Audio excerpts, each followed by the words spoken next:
Furman dan Edwards, sistem AI merupakan sebagian dari sistem komputer sains yang telah dirancang untuk sebagai sistem yang berintegrasi yang mampu berpikir seperti manusia. Nah, dalam konferensi Dartmouth di tahun 1956, istilah AI pertama kali digunakan. Mick John Carty merupakan bapak kecerdasan AI yang membuat beberapa program yang mampu berpikir. Artificial Intelligence atau AI merupakan sebuah agen cerdas yang dirancang untuk berpikir secara logis dan membuat keputusan. Agen cerdas harus mampu belajar dari pengalaman dan meningkatkan kinerjanya seiring waktu. Agen cerdas harus dapat beroperasi secara independen di seluruh dunia tanpa bantuan manusia. Saat ini, teknologi AI merupakan salah satu teknologi yang berperan penting yang memiliki berbagai manfaat di kehidupan manusia, seperti perdagangan, pendidikan, dan juga di politik.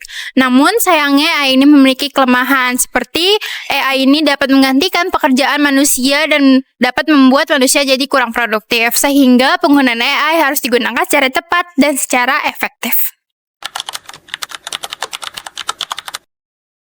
Pemilu 2024 merupakan pemilihan umum yang dimana kita akan memilih pemimpin negara dan badan legislatif. Badan legislatif itu diantaranya ada DPR, DPD, dan DPRD. Pilpres 2024 ini akan diikuti oleh calon pasangan presiden dan calon wakil presiden yang diusung oleh partai politik ataupun gabungan dari beberapa partai politik. Dan pemilihan umum ini akan menggunakan sistem suara terbanyak, yaitu adalah plurality, yang dimana mereka yang mendapatkan suara terbanyak itulah yang akan memenangkan kontestasi atas pemilihan umum tersebut. Dan siapa yang memilih untuk pemilu ini, diantaranya mereka yang sudah berusia 17 tahun dan juga mereka sudah menikah. Inovasi yang ada di pemilu 2024 ini diantaranya adanya kampanye yang berbasis AI dan juga e-voting yang dimana mempermudahkan untuk pemilu tersebut.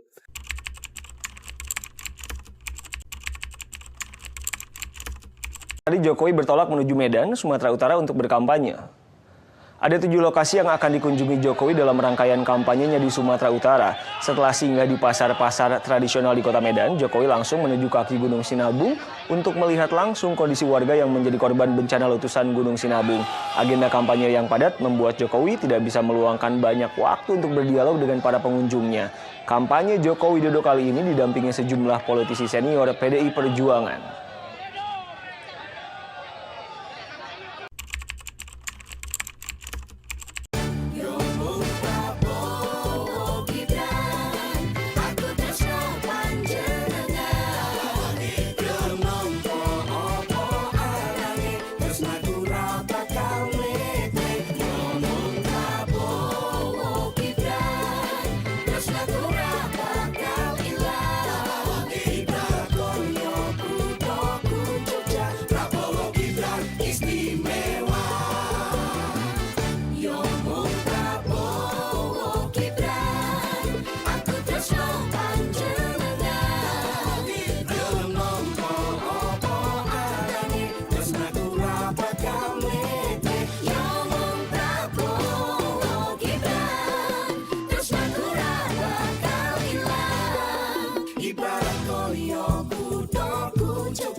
Penggunaan AI atau generatif AI pada kampanye 2024 itu bisa dikatakan cukup digunakan dengan sangat amat bijak atau cukup baik nih teman-teman.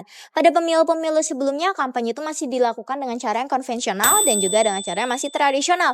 Baik itu melakukan penyuluhan kepada masyarakat secara terjun langsung, entah itu penyuluhan di balai kota ataupun ya langsung turun ke rumah-rumah warga, atau ada juga yang sekedar menempelkan baliho-baliho di depan rumah warga. Tapi pada kampanye tahun ini atau pada kampanye pemilu 2024 ada angin-angin segar. Banyak sekali nih teman-teman dari pasangan calon yang menggunakan generatif AI dengan cukup bijak. Misalkan Pak Anies, beliau menggunakan AI dengan cara untuk menggunakan Sobat Anies, jadi bisa berbicara langsung dengan audiens atau dengan masyarakat secara real time. Ada juga Pak Prabowo yang menggunakan AI untuk membuat brandingan yang baru nih untuk menarik minat para generasi Z, seperti membuat brandingan Prabowo si Gemoy. Walaupun bisa dibilang AI itu banyak sekali dampak positifnya, tetapi ada juga nih tantangan-tantangan atau dampak-dampak negatif. Ditakutkan akan ada isu ataupun privasi data yang mungkin bisa terkuak di masyarakat. Ya seperti itulah teman-teman, intinya dari AI atau generatif AI tentu ada poin positif dan juga negatif. Kita sebagai masyarakat harus bisa meminimalisir agar tidak terdampak dampak-dampak negatif. Pemilu 2024 menjadi ajang pasangan calon untuk saling memperlihatkan inovasi-inovasi mereka pada saat kampanye 2024. Contohnya saja Pak Prabowo dan juga Mas Gibran. Pada Desember 2023, beliau mengeluarkan website yang bernama prabowogibran.ai. Di situ diharapkan bisa meningkatkan optimalisasi dari media sosial kampanye yang mereka gunakan, dan juga diharapkan bisa meminimalisir hoaks ataupun berita-berita bohong di media sosial. Nah, selain itu juga AI itu juga digunakan untuk membuat konten-konten visual yang menarik, seperti contohnya gambar ataupun video dengan citra gemoy seperti Pak Prabowo yang gemoy itu. Nah, oh iya teman-teman, meskipun bisa dibilang efektif, AI itu juga ada banyak banget nih tantangan-tantangannya, seperti etika, berita-berita hoax yang ya bisa dibilang gampang sekali atau mudah sekali ya merebak di masyarakat. Jadi memang penting sekali nih, daripada semua pasangan calon hanya mengandalkan AI, diharapkan juga mereka bisa lebih mendekatkan diri kepada masyarakat pada saat sedang kampanye. Penggunaan AI dalam kampanye politik sudah semakin meluas, terutama di Indonesia. Seperti pasangan calon Prabowo Subianto dan Gibran Rakabuming Raka melalui platform prabowogibran.ai. Platform ini digunakan untuk menjangkau pemilih secara masif, digunakan untuk menyampaikan pesan sesuai dengan audiens, meminimalkan sentimen negatif, serta menciptakan visual yang menarik seperti gambar dan video yang menyesuaikan dengan generasi muda sekarang, yaitu Gen Z. AI juga dapat dimanfaatkan untuk interaksi langsung kepada pemilih, di mana dengan menggunakan fitur chatbot dan foto berdua.ai, dengan masyarakat bisa berfoto secara virtual dengan pasangan calon. Namun penggunaan AI mendapati tantangan etika, di mana dapat terjadi manipulasi informasi yang di mana regulasi AI tersendiri ini pun juga belum jelas di Indonesia. Fenomena yang terjadi juga sama dengan negara Amerika Serikat, Pakistan, dan India, di mana kekhawatiran terjadi terhadap regulasi, privasi, dan etika. Ini menunjukkan potensi besar AI dalam kampanye politik, di mana dalam penggunaan AI di kampanye politik perlu pengawasan ketat untuk menjaga integritas demokrasi. Assalamualaikum warahmatullahi wabarakatuh. Hari ini aku dan kelompokku akan melakukan wawancara dengan salah satu siswa SMK Cempaka. Boleh tahu nama kamu siapa? Nama saya Desti. Oke. Mungkin kita langsung saja ke pertanyaan pertama. Seberapa tahu nih kamu dengan konsep kecerdasan buatan atau AI dan penggunanya dalam berbagai bidang? Mungkin itu bidang pekerjaan atau apa?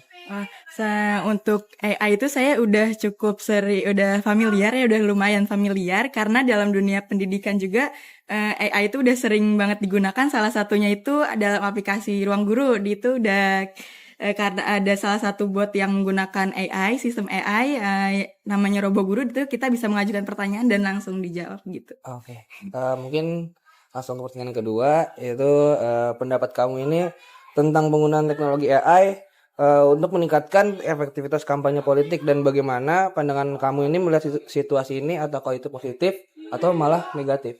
Kalau menurut saya hal ini tuh bisa positif tapi bisa juga negatif. Positifnya itu kalau misalkan digunakan untuk untuk mengedukasi atau menyebarkan informasi yang akurat, tapi juga bisa jadi negatif karena Oke, baik, kita lanjut ke pertanyaan kedua ya. Mungkin pertanyaan kedua ini, apa pendapat kamu tentang penggunaan teknologi AI untuk meningkatkan efektivitas kampanye politik? Bagaimana pandangan kamu ini melihat situasi tersebut? Apakah itu positif atau malah negatif? Menurut saya itu bisa jadi positif atau negatif. Positifnya itu kalau misalkan digunakannya dengan bijak dan seperti kita memberikan edukasi atau memberikan informasi yang akurat. Sedangkan kalau negatifnya itu mungkin bakal ada pihak-pihak yang tidak bertanggung jawab dalam menggunakan AI, sehingga tuh dia bisa aja memanipulasi atau menghasut dan menggunakan hal-hal buruk lainnya. Jadi saya pikir itu aja. Oke, baik, kita lanjut ke pertanyaan ketiga, yaitu menurut kamu ini strategi berbasis AI yang digunakan oleh Prabowo Gibran ini itu mampu menarik pemilih muda seperti kamu nggak sih? Kalau menurut saya untuk pemilih muda seperti saya itu tuh gak menarik perhatian karena saya rasa dalam menggunakan AI untuk berkampanye, apalagi seperti untuk bagian baliho dan posternya itu menggunakan AI, itu tuh sangat tidak etis untuk pekerja seni terutama atau seniman di Indonesia, karena AI ini udah berhasil merenggut apresiasi dan perhatian seniman di Indonesia. Oke, kita lanjut ke pertanyaan yang keempat. Mungkin pertanyaan keempat ini, apakah penggunaan AI dalam kampanye politik ini membuat kamu ini lebih tertarik akan berita berpolitik? Jika ya, mengapa? Dan jika tidak, itu mengapa? Menurut saya, kalau saya pribadi itu saya tidak tertarik karena ya AI yang digunakan itu hanya untuk wajah paslonnya saja dan tidak menggambarkan visi misi dari paslon tersebut. Oke, baik, untuk pertanyaan yang terakhir, mungkin apakah kamu ini memiliki harapan tertentu terhadap bagaimana AI ini nanti digunakan di Indonesia untuk kedepannya? Nah, harapan saya untuk penggunaan AI di kedepannya semoga bisa lebih bijak lagi, dan untuk masyarakat yang belum melek teknologi bisa diedukasi, dan dengan hal ini tuh bisa untuk meminimalisir penyebaran berita hoax dan juga memanipulasi opini publik tentang politik. Dan juga saya berharapnya dengan menggunakan AI itu bisa meningkatkan transparansi dan akuntabilitas dari pemerintah dalam pemerintahan. Oke, baik, mungkin segitu pertanyaan dari aku. Terima kasih Desti atas waktunya. Halo teman-teman semua, perkenalkan nama aku Bella Argobi. Sekarang aku akan mewawancarai salah satu pengguna sosial media untuk ditanyakan mengenai penggunaan AI dalam kampanye politik. Nah, sekarang aku lagi sama salah satu narasumber. Bisa diperkenalkan namanya? Nama saya Adit. Oke. Lanjut ke pertanyaan pertama, gimana pendapat Anda mengenai AI? Jadi AI itu menurut saya adalah semacam dua mata pisau yang saling berhadapan. Jadi di sisi lain ada dampak positif dan di sisi lainnya ada dampak negatif. Nah, untuk teknologi zaman sekarang, AI yang pasti sangat dibutuhkan dan sangat berdampak positif. Nah, yang pasti sangat bermanfaat juga untuk efisiensi waktu, terus untuk riset, teknologi, segala macam. Nah, di sisi lain ada dampak negatifnya. Dampak negatifnya yaitu seperti pemicu adanya hoax atau berita-berita yang kurang tepat seperti itu.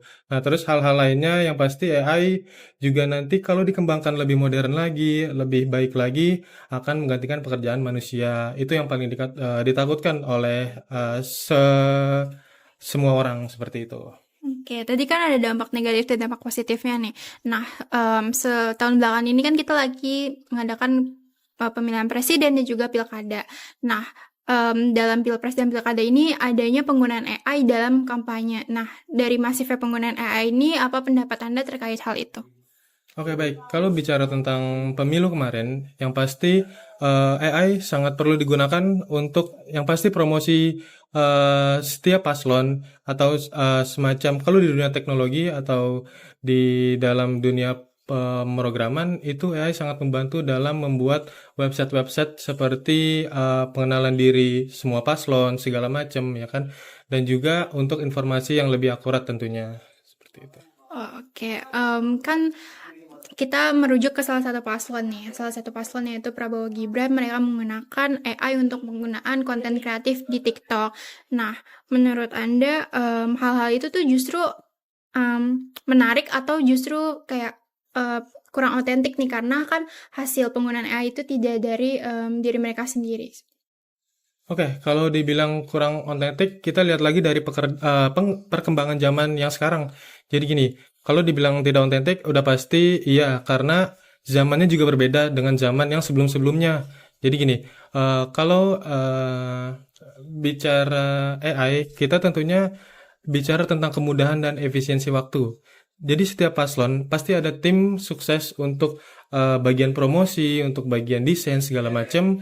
Dan hal ini tentunya AI sangat membantu banget seperti gambar, video, segala macam. Yang pasti saya sangat setuju, dan kalau dibilang tidak otentik udah pasti karena perkembangan zamannya juga beda. Gitu. Oke, kalau kita lanjut ke pertanyaan terakhir, sebagai pengguna sosial media, ada nggak kekhawatiran terbesar terkait penggunaan AI dalam kampanye? Kayak tadi kan Anda menyebutkan tentang disinformasi dan sebagainya. Oke, iya betul. Jadi terkait AI sendiri dan berdasarkan dari pemilu-pemilu kemarin, yang pasti disinformasi sangat rawan terjadi dalam AI gini. Jadi kalau misalkan masyarakat pintar, masyarakat bisa men-search ulang informasi tersebut, apakah itu real atau hoax segala macam. Nah, yang pasti kalau AI itu pintar-pintar kembali masyarakatnya sendiri dan dengan bijak dalam menggunakan AI tersebut, terutama bagi tim-tim paslon yang terlibat gitu. Asal dengan digunakan dengan baik, dengan digunakan dengan bijak, yang pasti AI sangat bermanfaat dan sangat baik digunakan untuk semua paslon. Gitu. Oke, baik. Terima kasih sudah selesai pertanyaannya. Sangat berbobot dan sangat menambah pengetahuan kita. Terima kasih. Kali ini aku ingin mewawancarai seorang yang bekerja dalam bidang art dan desain untuk penggunaan AI dalam kampanye politik. Di sini saya sudah bersama siapa, Mas? Perkenalkan, nama saya Bian Dwi Marta. Saya freelancer artwork and design graphic. Oke, Mas Abi, aku ada beberapa pertanyaan. Yang pertama tuh, bagaimana pendapat Mas Abi tentang AI? Pendapatku tentang AI, sebenarnya AI itu kan artificial intelligence ya, yang mana itu kan kecerdasan buatan manusia. Untuk penggunaannya itu tentu saja memudahkan ya, karena AI itu emang awalnya kan untuk memudahkan gitu. Iya. Cuman kadang di satu sisi memang ada penyalahgunaan dalam AI itu sendiri, entah itu dalam penggunaan di bidang politik, di bidang kreatif, di bidang mungkin yang di bidang-bidang yang lainnya menggunakan dan harus menggunakan teknologi yang dimana itu ada AI-nya, pasti ada penyalahgunaan di situ. Oke. Terus pertanyaan kedua ini, menurut Mas Abi nih, bagaimana AI bisa digunakan secara etis dalam kampanye politik digital? Perlu nggak sih nih AI ada regulasi untuk membatasi penggunaannya dalam menciptakan konten visual yang berpotensi manipulatif? Untuk bikin kontennya itu sendiri kan dalam bidang kreatif itu kan pasti kita ya tahu kalau misalkan AI itu sekarang udah bisa buat gambar gitu. Iya. Udah bisa buat imaginate gitu ya. Picture. Kalau misalkan dalam bidang desain itu kan pasti kan bakal beda ya taste-nya sama AI. Di mana AI itu kan emang lebih pasti orang-orang yang mungkin orang-orang yang aware sama AI dan pada dasarnya kayak desain gitu pasti aware lah mana yang AI mana yang enggak gitu, karena untuk saat ini kan rata-rata emang yang menggunakan AI dan yang tidak menggunakan AI dalam dunia kreatif, mungkin kayak misalkan kemarin dalam kampanye Pilpres gitu misalkan kan itu pasti kan lebih mengedepankan yang namanya taste gitu. Kalau misalkan kita kan kerja di bidang kreatif yang emang beneran desain gitu.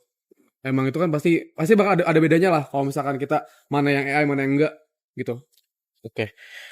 Untuk pertanyaan yang ketiga nih Mas Abi, dalam konteks politik digital, bagaimana Anda melihat peran AI dalam membentuk narasi visual yang dapat meningkatkan elektabilitas calon? Apakah AI memiliki batasan dalam memahami konteks politik lokal yang kompleks?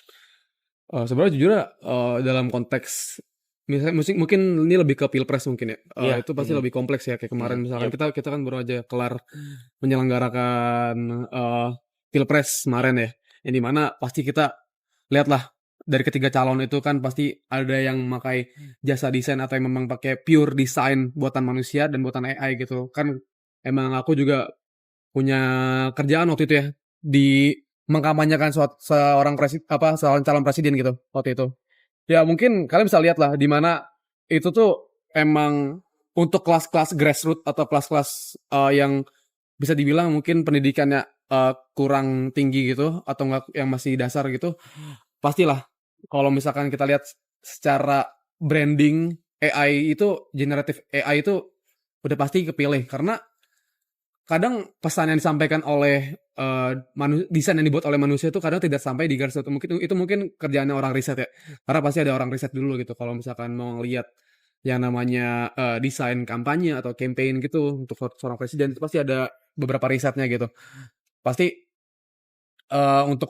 untuk menyampaikan elektabilitas sebenarnya ya itu tergantung sama orang yang melakukan riset gitu tentang bagaimana masyarakat menerima yang namanya real of design gitu, real of buatan human gitu, buatan manusia dan buatan AI gitu.